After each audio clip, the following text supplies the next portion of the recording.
السلام علیکم ورحمۃ اللہ۔ پیارے پیارے بہادر بچوں، کیسے ہیں آپ سب؟ امید ہے آپ نے اپنے تمام کام مکمل کر لیے ہوں گے، نماز بھی پڑھ لی ہوگی، گھر کا کام بھی کر لیا ہوگا اور سبق بھی پڑھ لیا ہوگا۔ تو چلیے آتے ہیں آج کی کہانی کی طرف۔ آج کی ہماری کہانی ہے ریچھ کی معافی، اور اسے آپ کے لیے لکھا ہے محمد شعیب خان نے۔ پرانے زمانے کی بات ہے، ایک صاف شفاف دریا کے کنارے ایک بڑا سرسبز جنگل تھا۔ اس جنگل میں ہر قسم اور ہر نسل کے جانور پائے جاتے تھے۔ جنگل کا بادشاہ شیر بہت رحم دل اور بہادر تھا۔ اس نے جانوروں سے معاہدہ کر رکھا تھا کہ کوئی بھی جانور دوسرے جانوروں کا شکار نہیں کرے گا، نہ کوئی کسی پر ظلم کرے گا، اور سب گوشت خور یعنی گوشت کھانے والے جانور دریا کی مچھلیاں کھا کر زندہ رہیں گے۔ وہ خود بھی اس قانون پر عمل کرتا تھا۔ قانون پر پابندی کی وجہ سے جنگل کے تمام جانور ہنسی خوشی زندگی گزار رہے تھے۔ ان کے درمیان کسی قسم کا کوئی لڑائی جھگڑا ہوتا تو بادشاہ اپنے دربار میں اس کا فیصلہ کرتا۔ آج بھی اسی سلسلے میں شیر نے دربار لگایا ہوا تھا۔ وہ خود ایک تخت پر بیٹھا ہوا تھا اور باقی جانور اس کے سامنے موجود تھے۔ آج کا مقدمہ ریچھ کے خلاف تھا، جس نے قانون کی خلاف ورزی کرتے ہوئے شہد کی مکھیوں کے چھتے پر حملہ کر کے شہد کھا لیا تھا۔ شیر کے بائیں جانب ریچھ سر جھکائے کھڑا تھا، جبکہ اس کے دائیں طرف شہد کی مکھیاں اڑ رہی تھیں۔ ان کی بھنبھناہٹ سے شیر کو ان کے غصے کا علم ہو رہا تھا۔ شیر نے انہیں ایک جگہ آرام سے بیٹھنے کو کہا۔ شہد کی مکھیوں نے اس کا حکم مانتے ہوئے بھنبھناہٹ بند کر دی۔ شیر بادشاہ کھڑا ہو گیا۔ سارے واقعے کی تفصیل سن کر شیر نے دھاڑ کر ریچھ سے پوچھا، کیا تم شہد کے چھتے پر حملے کا اقرار کرتے ہو؟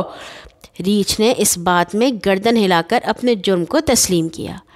اب شیر سوچ و بچار میں پڑ گیا کہ ریچھ کو اس کی جرم کی کیا سزا دے۔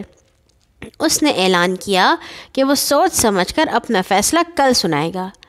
اسی دوران میں ایک بھیڑیا پریشان حالت میں ہانپتا کانپتا دربار میں داخل ہوا۔ سب جانور اس کی طرف متوجہ ہو گئے۔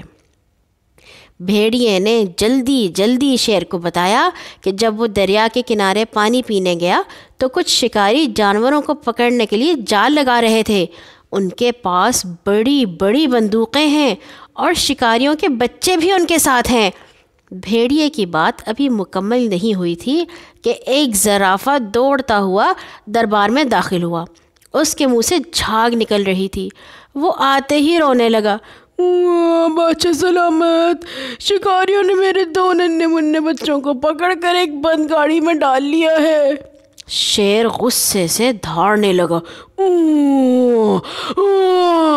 اس کی دھاڑ سے پورا جنگل لرز رہا تھا۔ ہم ابھی ان شکاریوں کو اس ظلم کا مزہ چکھائیں گے۔ شیر نے 2-4 چکر کاٹے اور پھر ریچھ اور شہد کی مکھیوں کو اپنی فوجیں تیار کرنے کا حکم دیا۔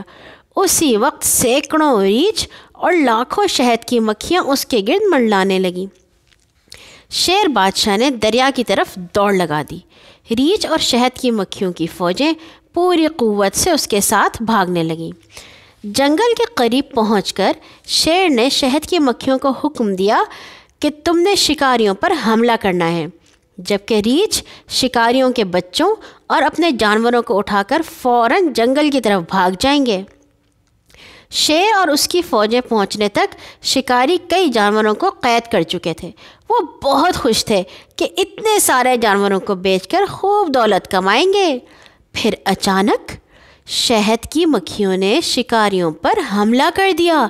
شکاریوں کو سنبھلنے کا موقع ہی نہ مل سکا اور وہ سب کچھ بھول کر اپنی جان بچانے کے چکر میں پڑ گئے۔ اتنی دیر میں ریچھ اپنا کام کرنے لگے۔ انہوں نے سب سے پہلے اپنے قیدی ساتھیوں کو رہا کیا اور اس کے بعد شکاریوں کے بچوں کو پکڑ کر جنگل کی راہ لی۔ جب شہد کی مکھیوں کا حملہ ختم ہوا تو یہ دیکھ کر شکاریوں کے ہوش اڑ گئے کہ ریچھوں نے اپنے جانوروں کو آزاد کروانے کے ساتھ ساتھ ان کے بچوں کو بھی اغوا کر لیا تھا۔ اب تو وہ دھاڑے مار مار کر رونے لگے۔ جنگل کا بادشاہ شیر یہ سارا منظر چھپ کر دیکھ رہا تھا۔ وہ شکاریوں کی پریشانی زیادہ دیر برداشت نہ کر سکا اور ان کے سامنے آ گیا۔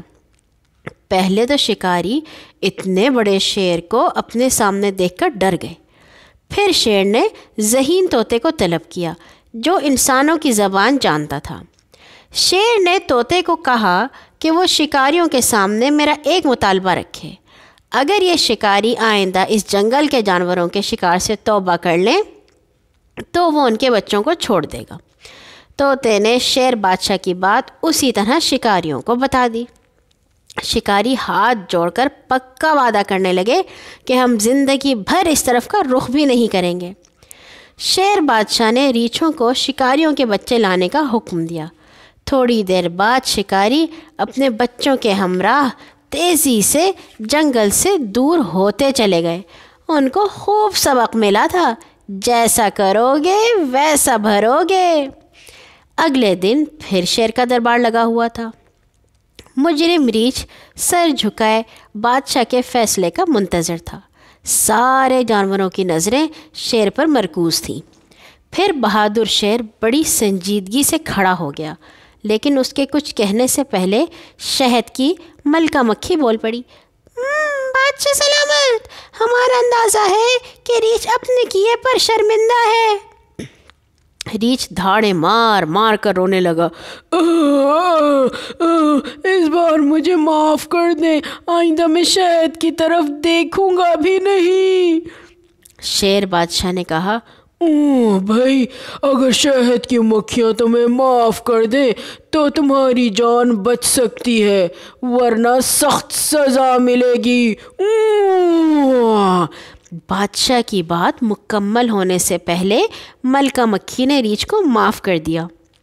شیر نے ریچھ کو مخاطب کرتے ہوئے کہا، کسی کو معاف کر دینا بہت بڑی بہادری ہے، اور آج ثابت ہو گیا کہ پاکیزہ شہد تیار کرنے والی مکھیاں بہت بہادر ہیں۔ جاؤ، تمہیں معاف کیا جاتا ہے۔ بادشاہ کے اس فیصلے کے بعد پھر کبھی کسی جانور نے قانون کی خلاف ورزی نہیں کی۔ اچھے بچوں، ہمیں بھی اپنے ملک کے قوانین کا احترام کرنا چاہیے تاکہ ہماری دنیا امن کا گہوارہ بن جائے۔ اللہ حافظ۔